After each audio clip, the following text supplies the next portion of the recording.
Rolling. हाय सुम्बुल, सबसे पहले welcome to the channel. Thank you. सबसे पहले ये जानना चाहेंगे बिग बॉस का सफ़र कैसा रहा, क्योंकि जाते वक्त हमने देखा था सुम्बुल एक अलग ही अवतार में स्टार्टिंग के डेज में दिख रही थी, फिर आप बाद में हमने देखा कि एक अलग ही आपका रूप दिखा है। आई थिंक कि वो बहुत डिफरेंट जर्नी रही ऑफ कोर्स। एंड जैसा मैंने एक्सपेक्ट किया था वो कहीं से कहीं तक बिल्कुल वैसी नहीं थी। पर एक चीज़ मुझे अच्छी लगी कि हाँ मुझे मतलब लर्निंग एक्सपीरियंस था, बहुत चीज़ें सीखने को मिली। उसके साथ साथ एक ये चीज़ हुई कि वो बहुत रियल जर्नी रही। कि स्टार्टिंग में भले ही मैं फिट इन नहीं कर पा रही थी, देन कुछ और चीज़ें हो गई जिससे मैं और ज़्यादा it was more like a downfall for me. And then वहाँ से वापस से ऊपर आना। एंड सो आई थिंक कि it was a mean natural journey. तो उस चीज़ की मुझे थोड़ी खुशी है कि हाँ एक रियल जर्नी थी मेरी। अब भी हम देख रहे हैं कि बहुत से ऐसे आपके फैंस हैं जो बोल रहे थे सुम्बुल को नहीं निकलना चाहिए था, वो डिजर्विंग थी, ट्रॉफी उनके हाथ में होनी चाहिए थी। क्या लगता है आपको, ऐसा कौन सा व्यक्ति है जो अभी भी अंदर है और वो डिजर्विंग नहीं है? ऐसे खैर मैं किसी का वो नहीं लगा सकती कि मतलब कि ये डिजर्विंग नहीं है। They are inside and they still there, they must be a reason that they are there. It's just that कि हाँ मैं अपने आप को मानती हूँ कि मैं डिजर्विंग थी और मैं और आगे आनी चाहिए थी, मैं जीत भी सकती थी। पर ये मैं नहीं बोल सकती हूँ कि किसको नहीं जीतना चाहिए, कौन डिजर्विंग नहीं है, टू बी ऑनेस्ट। लेकिन फिर भी सुम्बुल एक ऐसे होता है ना कि बाहर से लोग आपको देखते हैं, आपका गेम देखते हैं, उनको पसंद आता है आपका गेम। लेकिन कुछ लोग ऐसे होते हैं कि जो बिना गेम खेले भी आगे बढ़ते जाते हैं। आपको ऐसा कोई व्यक्ति लगा अब तक? बिना गेम खेले आगे तो मैं भी पढ़ी, मतलब मैंने कोई गेम नहीं खेला है, मैं दिल से चली हूँ अंदर। पर उसके साथ मैं अगर एक नाम लेना चाहूँ तो मेरी नज़र में शालीन। और उसका कारण बहुत सिंपल सा है कि अ, शालीन का मतलब मैंने स्टार्टिंग से चिकन के अलावा कोई और मुद्दा देखा नहीं था। Is a nice guy and कुछ और मुझे ज़्यादा गिला शिकवा नहीं है, ऐसा कुछ मैं मन में लेके नहीं घूम रही हूँ। जस्ट दैट कि आई थिंक कि उनका वो जो लव एंगल उन्होंने चलाया, फेक लव एंगल या जो भी था वो, आई थिंक उसके भरोसे वो इतना लंबा आ गए and he still there. So I think कि वो थोड़ा सा कि शायद मैं भी अगर कोई लव एंगल खेलती तो मैं आगे तक पहुंच जाती, फिनाले तक पहुंच जाती। या फिर मैं सिर्फ कैमरा में दिखने के लिए कुछ भी फालतू के मुद्दे उठाते रहती, गंदगी करती या नीचा दिखाती, तो शायद मैं आगे पहुंच जाती। पर मुझे ये सब चीज़ें सही नहीं लगती हैं करना, टू बी ऑनेस्ट। पता है, लव एंगल की जब बात आती है, कहीं ना कहीं आपके साथ भी उन लोगों ने कुछ एक साजिश की थी। आपको भी उसमें कहीं ना कहीं बहकाने की कोशिश की थी कि हाँ, सुम्बुल के बारे में भी आपने भी ये बात की जिक्र की है एक बार टीना से। क्या कहना चाहेंगे, जब अगर गेम खेला चाहते हैं तो इंडिविजुअल अपना गेम खेलना चाहिए, या ये सब मुद्दों को लाना ज़रूरी है बिग बॉस के घर में? क्योंकि ये तो एवरी सीजन का अब हो गया है कि एक लव एंगल बनाना। डू यू थिंक सो हाँ, it it is is so? Actually Bigg Boss is also actually become like a film, to be honest, जिसमें एक हीरो है, एक हीरोइन है, एक विलन बन जाता है। जितना मैंने इस सीज़न में नोटिस किया है, इस सीज़न की बात करी मैं पर्टिकुलर। पर मेरी नज़र में ये सही नहीं है, मैं सच्ची बोलूँ तो, कि आप मतलब ये क्या वाला, अगर आप फेक लव एंगल खेल रहे हो तो आपको बहुत ज़्यादा सपोर्ट मिलता है। मेरी नज़र में ये सब चीज़ें सही नहीं है। मेरी नज़र में आपको गेम भी खेलने की ज़रूरत नहीं है। आप अगर अपने दिल से चलोगे, क्योंकि एक बार मुझे याद है कि रुबीना जी ने भी बोला था कि जो भी करो ना बस सच्चे दिल से करो और कुछ भी नहीं। तो आप बस दिल से साफ रहो, आप सच्चे दिल से कोई भी चीज़ करोगे वो कहीं से कहीं तक गलत नहीं होगी। तो दिल से चलना चाहिए, दिमाग से पूरी दुनिया चल रही है। अभी भी आपके निकलने के बाद भी कुछ कुछ बातें चलती कि मंडली एक तरफ है और अपने मंडली में किसी को लेना नहीं चाहती है। शालीन भी अभी कह रहे हैं, हमने कल परसों के भी एपिसोड में देखा है कि कहाँ वो शिव से लड़ रहे हैं कि मंडली बना लिया है तो ऐसे लेना नहीं पसंद कर रहे हैं, कि मैं तुमसे सिर्फ बात करने गया था, लेकिन ये तो कुछ और ही समझ रहे हैं। एक्चुअली मंडली इज़ नॉट अ कंपनी जैसा बना के रखा है कि मंडली लोगों को हायर करती है वहाँ पे काम करने के लिए, ऐसा कुछ भी नहीं है। मंडली जेन्युइन फ्रेंडशिप है, जो एक शब्द दे दिया गया मंडली। पर उसके अलावा वो एक जेन्युइन फ्रेंडशिप थी जो लोग आपस में जो कनेक्ट कर पाए। शायद किसी एक इंसान से कनेक्ट कर पाए हो, पर धीरे धीरे करके हर एक इंसान से कनेक्ट करने लगे, क्योंकि कहीं ना कहीं मंडली में वो लोग हैं जो काफ़ी सेल्फलेस हैं। चाहे वो साजिद सर हो, चाहे वो अब्दू हो, चाहे वो शिव हो, चाहे वो स्टैन हो, चाहे वो निमृत हो, या फिर मैं हूँ। तो कहीं ना कहीं एक जो जेन्युइन दोस्ती होती है कि आप दोस्त के लिए कुछ भी कर सकते हो, वो मंडली है। तो मंडली इज़ नॉट लाइक कि कोई भी आए, दो चार दिन अच्छे से बात हो तो उसको एकदम दोस्त बना लिया। नहीं, जब तक आप किसी इंसान से कनेक्ट नहीं करोगे तब तक आप मतलब दोस्त नहीं मान सकते ना, बहुत सिंपल सी चीज़ है वो। और अगर सुम्बुल आपसे अगर पूछा जाए कि बिग बॉस के घर में this season who was the entertainment person? अरे यार, सब अपने आप में बहुत एंटरटेनिंग है, सच्ची बोलो तो। मतलब अर्चना बहुत एंटरटेनिंग है, और शालीन भी है कहीं ना कहीं, बहुत उन्होंने भी एंटरटेन किया होगा। क्योंकि हमने जो एक न्यू ईयर पे वो एक एक वीडियो देखा था, तो he is a funny guy I think. तो लोगों ने पसंद किया होगा, एंटरटेनिंग वो भी है। उसके साथ साथ स्टैन बहुत एंटरटेनिंग है, शिव भी बहुत एंटरटेनिंग है, सारे सर बहुत एंटरटेनिंग थे। तो ऐसा कौन है जो एंटरटेनिंग नहीं है? सब एंटरटेनिंग है कहीं ना कहीं तो। हु वाज द लाइक, जैसे से जोड़ी बोलते हैं ना, जोड़ी बनती है हर बार बिग बॉस के घर में, हम देखते हैं कब किसी ना किसी की जोड़ी बनती है। जैसे हमने पहले देखा था सिडनाज, जो बहुत ट्रेंड कर गए थे। ऐसे इस सीजन अगर आपको अगर कोई लगा हो? आई थिंक स्टैन और शिव सबसे माशाल्लाह सबसे प्यारी जोड़ी रही है वो। बिकॉज जब साजिद सर चले भी गए और हम लोग भी थे, इनफैक्ट मैं अभी के भी एपिसोड देखूँ, उनको जो दोस्ती का अवार्ड दिया गया and everything. So I think कि वो एक जोड़ी है, वो सबसे माशाल्लाह सबसे कमाल की जोड़ी है। वो एक जोड़ी, और एक साजिद एंड अब्दू, सजदू। ऐसा कोई एक व्यक्ति जो हमेशा हर किसी की फ्रेंडशिप तोड़ना पसंद करता है जोड़ने से ज़्यादा, और खुद को ज़्यादा हाईलाइट करने की कोशिश करता है? You mean a self centred person? Right. Tina. Tina, why do you think so like that? Because I think he she is very self centred. She wants कि हर एक चीज़ उनके इर्द गिर्द हो, जिसके लिए उनको एक बड़ी ही रानी के सिंहासन पे बैठाया गया था, विच इज़ एक्चुअली राइट। कि उनके थोड़े रानियों वाले एकदम नखरे मुझे लगते हैं। आई इट्स नॉट दैट कि मुझे कुछ पर्सनल प्रॉब्लम है उनसे, नहीं, because for me show is ended. पर अभी जो आपने मुझे कारण दिया उसके हिसाब से और कोई है नहीं घर के अंदर। मैं ये उन पर इल्ज़ाम नहीं लगाऊंगी कि वो दोस्ती तोड़ती हैं बनाने से ज़्यादा, पर कहीं ना कहीं वो सेल्फ सेंटर्ड मुझे बहुत लगी। फिर साथी सुम्बुल, हाल ही में हमने जब टास्क देखा था, जो टास्क में 3-3 लोगों की ही जोड़ी चलेगी, लेकिन उसमें आपके ग्रुप ने आपको नहीं चूज़ किया। आपको क्या लगता है, आपको वो टास्क करना चाहिए था या नहीं? क्योंकि बिग बॉस के घर में कुछ टास्क ऐसे होते हैं जो बहुत ही ज़्यादा लाइक सहन शक्ति अपने अंदर रखनी पड़ती है टास्क करने के लिए। आपको वो आई लगा? थिंक वो टास्क मैंने बिना किए भी किया था। लोगों ने वो देखा होगा कि मैं कितना ज़्यादा इन्वॉल्व थी उस टास्क में। पर उसके साथ साथ जब मैंने अपने दोस्तों के चेहरे देखे टास्क के बाद, तब मुझे लगा कि अच्छा हुआ मैंने नहीं किया। पर ये है कि हाँ, मैं ऑफकोर्स करना चाहती थी। पर उसके एक दिन पहले जो नॉमिनेशंस हुए थे, तो कहीं ना कहीं मुझे ये लग रहा था कि मेरे कारण ये चीज़ हुई है। तो नेक्स्ट डे उस टास्क में मैंने भी ज़्यादा फोर्स नहीं किया, या मैंने ज़्यादा फाइट बैक नहीं किया कि नहीं मुझे जाना है जाना है। बिकॉज अगर कहीं ना कहीं मेरे कारण कुछ और गलती होती, कुछ भी होती, मुझे इतना विश्वास था कि नहीं छूटेगा। विश्वास मुझे लेकिन 9 मिनट वाले में भी था। सो यू नेवर नो कि क्या हो जाए। तो वो चीज़ मुझे थोड़ा डर लग रहा था कि नहीं यार, एक चीज़ मैं ऑलरेडी कर चुकी हूँ, तो यहाँ पे मैं रिस्क नहीं लेती। तो मैं खुद अपनी मर्ज़ी से ही नहीं गई थी। बार बार आपको लोग कहते थे कि सोई हो, अब तो जाग जाओ, अब तो जाग जाओ। ये सुन सुन के आपको कुछ अजीब नहीं लगता था? क्योंकि हर कोई ये घर में तो बहुत सारे ऐसे लोग थे जो सोए हुए थे, जो अब तक आगे बढ़ गए। मुझे बुरा लगने लगा था बीच बीच में कि मतलब अभी तो मैं जगी हुई है। जब मैं जगी थी तब भी बोलते थे कि ये सोती रहती है। मतलब मेटाफोरिकली बात कर रही हूँ। तो वो चीज़ मुझे लगी कि यार अब तो मैं अच्छे से कर रही हूँ, अब तो मैं हर जगह इन्वॉल्व हूँ, अब मुझे क्यों बोल रहे हो? वो चीज़ थोड़ी बुरी लग रही थी। और फिर क्या होता है ना कि आपको कोई भी, चाहे वो शेखर सर हो, चाहे सलमान सर हो, कुछ भी आके बोले, वो एक अलग चीज़ हो जाती है। पर वही चीज़ जब कंटेस्टेंट्स आपके सामने रिपीट करते हैं, आपको नीचा दिखाते हैं वो बोल बोल के, तब ज़्यादा बुरा लगता है। बिकॉज यू कैन नॉट से एनी थिंग, जस्ट दैट कि आपको खुद को पता है कि आप कितने इन्वॉल्व रहे हो। तो बुरा बुरा लगता था। But after a point I just एक हो गया था कि अभी छोड़ो, मेरे को अभी इतना कर लिया फिर भी कुछ नहीं हो रहा है, तो मेरे को इन्वॉल्वमेंट चाहिए ही नहीं, मेरे को होना ही नहीं है। पर फिर आया टॉर्चर टास्क, जिसमें मैं कुछ भी मतलब I couldn't control my self, because वो लोग बहुत गलत कर रहे थे। एक कोई एक ऐसा व्यक्ति जिसके साथ आपकी जर्नी बहुत ही अच्छी रही, अगर किसी एक को अगर चूज़ करना रहा तो? साजिद सर।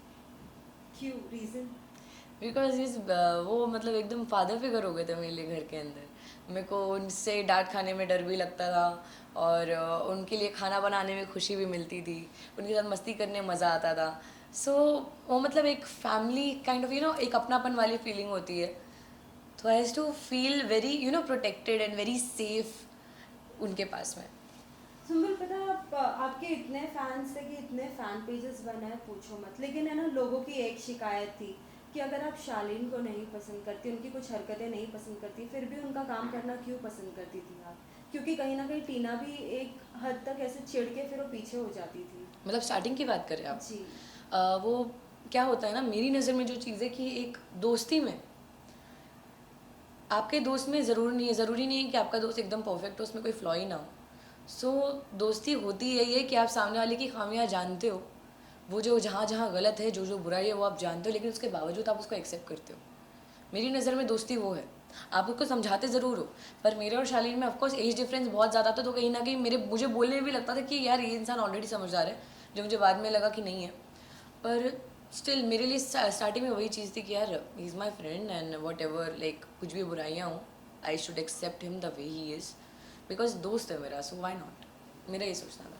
पापा की बातें कितनी इंपॉर्टेंट लगी, क्योंकि कहीं ना कहीं निमृत को भी हमने देखा था, उनके पापा ने भी उनको कुछ सुझाव दिए थे, लेकिन उनके लिए वो सुझाव इम्पॉर्टेंट नहीं थे। लेकिन आपके पापा का एक टाइम हमने ऐसे भी सुना कि उन्होंने बोला था सुम्बुल को वोट ना करो, लेकिन आपके परफॉर्मेंस में कुछ चेंजेस आए, राइट?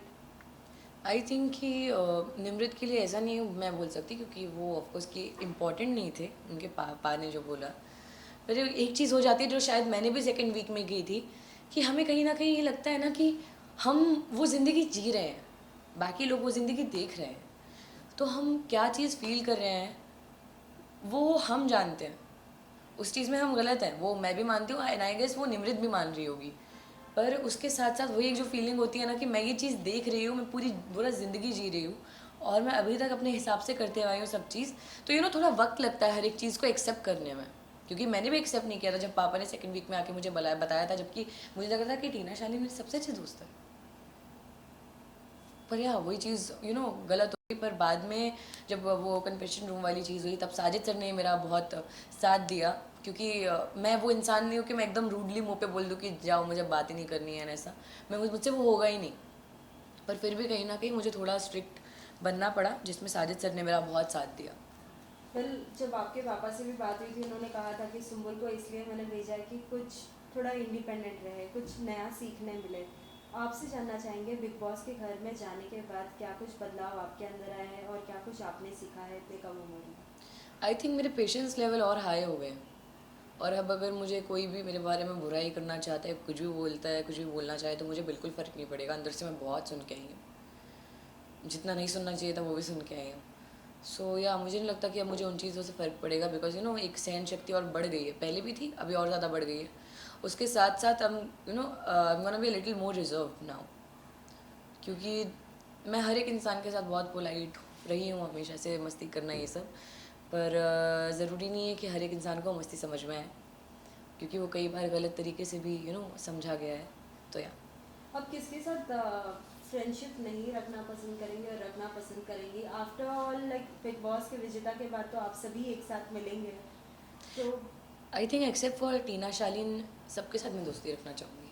अगर फिर भी अगर वो सामने से दोस्ती का हाथ बढ़ाते हैं तो आप पसंद करेंगी? नहीं, मुझे नहीं लगता वो लोग बढ़ाएंगे, पर अगर बढ़ाए तो भी नहीं, सॉरी। वेल सुम्बुल, एक और चीज़ जानना चाहेंगे, क्या लगता है बिग बॉस की ट्रॉफी किसे जीतना चाहिए? कौन डिजर्विंग है जो स्टार्टिंग टू लास्ट तक जिसकी मेहनत पूरी तरीके से रही है? अगर मैं मेहनत की बात करूँ तो फिर शिव, और मतलब दोनों ही मेरे दोस्त हैं, शिव स्टैन। मैं तो बोलती दोनों को जिता दो, पर दोनों ही इतने माशाल्लाह प्यारे हैं, और दोनों इतने डिफरेंट है एक दूसरे से भी। सो मेरे हिसाब से डिजर्विंग डिफरेंट लोग हैं, जिन्होंने हर एक सिचुएशन को बहुत डिफरेंटली हैंडल किया है। प्रियंका ऑफकोर्स बहुत स्ट्रॉन्ग प्लेयर है, पर उसके साथ साथ उनका एक ही तरीका है, वो झगड़ा करने वाला। पर शिव का वो तरीका नहीं है, ना ही वो स्टैन का तरीका है। स्टैन अपनी बात बोल के निकल जाता है, उसको नहीं फ़र्क पड़ता सामने वाला क्या सोच रहा है। सो आई थिंक स्टैन और शिव बहुत डिफरेंट है, तो मेरी नज़र में तो शिव या स्टैन को ही होना चाहिए मैंने। अगर अभी भी अगर आँख खोलना अगर रहा किसी का, जितने भी अभी कंटेस्टेंट है घर में, अगर किसी एक को अगर कुछ सुझाव देना हो कि अगर आपके साथ ये गलत हो रहा है, आप प्लीज़ हट जाइए ये चीज़ करने से, तो किसे आप सुझाव देना चाहेंगे? मैं किसी को सुझाव नहीं देना चाहूँगी, कि मुझे मालूम है कोई मानेगा भी नहीं। वो घर ही ऐसा है, इसको किसी को कोई जो भी बोलो, कोई मानने को कभी जीवन में नहीं सुम्बुल, आपने मानेगा। बहुत सपोर्ट किया है, जैसे कि अब तो मैं आपको क्या ही बोलूं, ऐसा लग रहा था कि आपके दोनों भाई है शिव और स्टैन, उन दोनों के लिए आपने इतना टास्क में बोला है, भले वो बाल्टी टूट गई थी, चाहे वो फिशेस वेस्ट हुए थे। वो मैंने बोला हमेशा, इट जस्ट दैट ना, कि अगर मैं किसी को सुझाव दूँ, ऑफकोर्स मैं अपने दोस्तों को सुझाव नहीं दूंगी, मेरे हिसाब से वो एकदम बढ़िया चल रहे हैं, पर बाकी जो लोग हैं उनमें से किसी को दूंगी तो उनको फ़र्क भी नहीं पड़ेगा। जो घर के अंदर मेरे साथ हो चुका है। बहुत सुझाव देने की कोशिश की, कोई नहीं सुनता, कोई मतलब नहीं है एनर्जी वेस्ट करने का, बता रही हूँ मैं। पर एक बहुत छोटी सी चीज़ है बट कि आई थिंक अर्चना अगर कुछ बहुत गुस्से में कुछ ज़्यादा ही बह जाती है, नहीं तो है वो माशाल्लाह बहुत प्यारी लड़की है एंड बहुत एंटरटेनिंग है। अगर वो इतना ज़्यादा गुस्से में बह ना जाए, थोड़ा सा कंट्रोल में रहे, तो उससे ज़्यादा प्यारा कोई नहीं है। साथ ही बिग बॉस के घर में क्या कुछ नहीं मिला था आपको, as in like food dishes and all, बाहर आने के बाद क्या कुछ पसंद करेंगे आप? मैं अभी रोज़ क्या क्या खा रही हूँ। मैंने KFC खा लिया आते ही साथ, then next day McDonald's, cold coffee, और कल मैंने चाइनीज़ खाया है एंड मोमोज़ खाए कल मैंने। और मैंने क्या खाया था, हाँ मैंने मटन खाया कल, और अभी मैं वाइट सॉस पास्ता खाऊंगी, और इसके बाद मैं बाहर निकलते ही साथ ये सब खत्म हो जाएगा जब पानी पूरी खाऊंगी। आपकी सिस्टर से भी हमने बात की थी, उन्होंने बोला था कि लाइक सिस्टर आप लोगों में बोलते हैं अपी बहन, अब भी बोलते जी, हैं। बोला था कि हमने तो कभी देखा नहीं था दी को ऐसे रोटी बनाते हुए एंड ऑल, अब तो देख रहे तो अब तो एकदम ही बदल गई है। क्या कुछ आपकी सिस्टर ने आपको कहा? आई थिंक कि वो मतलब उनको भी बिलीव नहीं हुआ पापा और साने को कि मैंने इतना अच्छा खाना बनाना कहाँ से सीखा, क्योंकि मैं खाना हाँ थोड़ा बहुत बनाती थी घर पे ही, बट कि मतलब शूट करते हैं जब, तो शूट करने के टाइम पे इतना वक्त नहीं मिल पाता है, तो मैंने कभी ज़्यादा खाना बनाया नहीं। पर हाँ रोटी गोल बनानी आती थी मुझे। उसके साथ साथ काफ़ी चीज़ें मैंने घर के अंदर एक्सपेरिमेंट की जो सही निकल गई, चाहे वो चिकन पुलाव हो, चाहे वो मटन पुलाव हो, चाहे मैंने मटन एक बार बनाया था वो हो, या फिर मैंने पोहा तक एक्सपेरिमेंट किया था घर के अंदर, जो सबसे वो ऐसा हो गया था कि सुम्बुल सबसे अच्छा पोहा बनाती है घर के अंदर।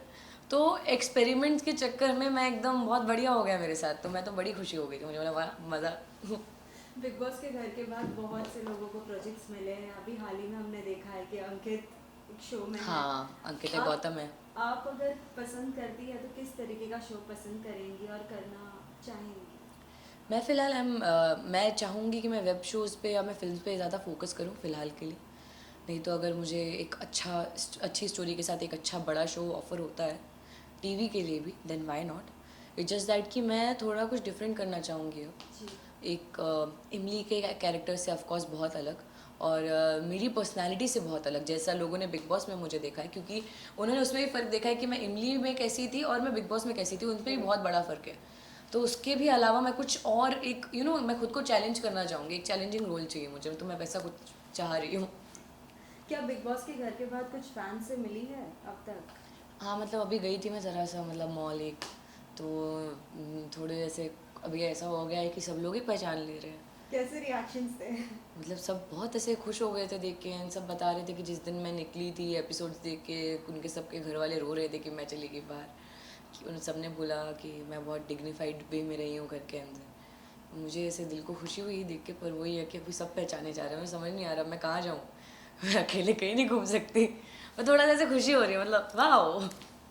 सुम्बुल, एक आखिरी सवाल, हम हमेशा देखते थे कि कोई अगर किसी के फैमिली के बारे में अगर कुछ बोलता था तो हर कोई स्टैंड लेता था और हर कोई बोलता था कि आप नहीं बोल सकते वैसे। शालीन ने भी अपनी एक्स वाइफ के लिए भी स्टैंड लिया था, लेकिन जब जब अंकल की नकल अगर निकाली जाती थी तो आपने क्या कभी कुछ किसी को बोला है?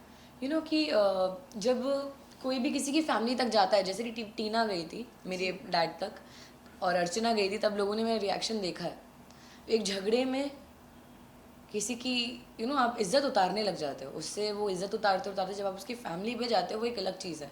राइट। पर जो पापा की एक्टिंग करना, जबकि वो मेरे पापा की एक्टिंग है भी नहीं, बिल्कुल वैसे बात नहीं करते, पापा पूरी दुनिया जानती होगी, पर उसके साथ साथ वही चीज़ है कि वो एक फ़न स्पिरिट में होता था। मैंने जब फारा मैम आई भी थी, मैंने फारा मैम को पूछा भी था कि अगर पापा को बुरा लग रहा है, बिकॉज मैंने पहले एक बार स्टैंड को बोला था, तो फारा मैम ने बोला कि नहीं पापा इज़ ओके, तो एज लॉन्ग एज पापा इज़ ओके, पापा is taking all of this fun sportingly, तब तक मुझे कोई प्रॉब्लम नहीं है। और जिस दिन मैं घर के बाहर आई हूँ, उस दिन मैंने एपिसोड में देखा था कि स्टैंड बोल रहा था कि उसको बुरा लगता है कि जितने बार उसको बोला जाता है कि पापा की एक्टिंग करो। सो या मतलब वो एक सबूत है सब लोगों के लिए कि जिसको बोला जा रहा है करने के लिए, उसको भी थोड़ा वियर्ड लग रहा है कि यार क्यों करा रहे हो, पर as long as my father is taking it all of this in a sporting way, then why not, I am happy, he is happy, I am happy. Lastly Sumbul के अंदाज में क्या कुछ कहना चाहोगे उन सभी फैंस को जिन्होंने इतना सपोर्ट किया है सुम्बुल को? आई थिंक उनके लिए कुछ भी बोलना कम पड़ जाएगा, बिकॉज इतना ज़्यादा प्यार दिया है मुझे इतने वक्त तक, और रात दिन पूरी मेहनत करके मेरे पीछे लगे हुए थे वोट्स एंड एवरीथिंग। सो मैं बहुत लकी हूँ, मुझे ऐसा लगता है कि मुझे इतना सारा प्यार मिला है, एंड फैंस नहीं बोल सकते, एक पूरा फैमिली बन गई है मेरी बार। सो आई फील वेरी ग्रेटफुल, बहुत अच्छा लगता है देख के। Thank you so much. Thank you.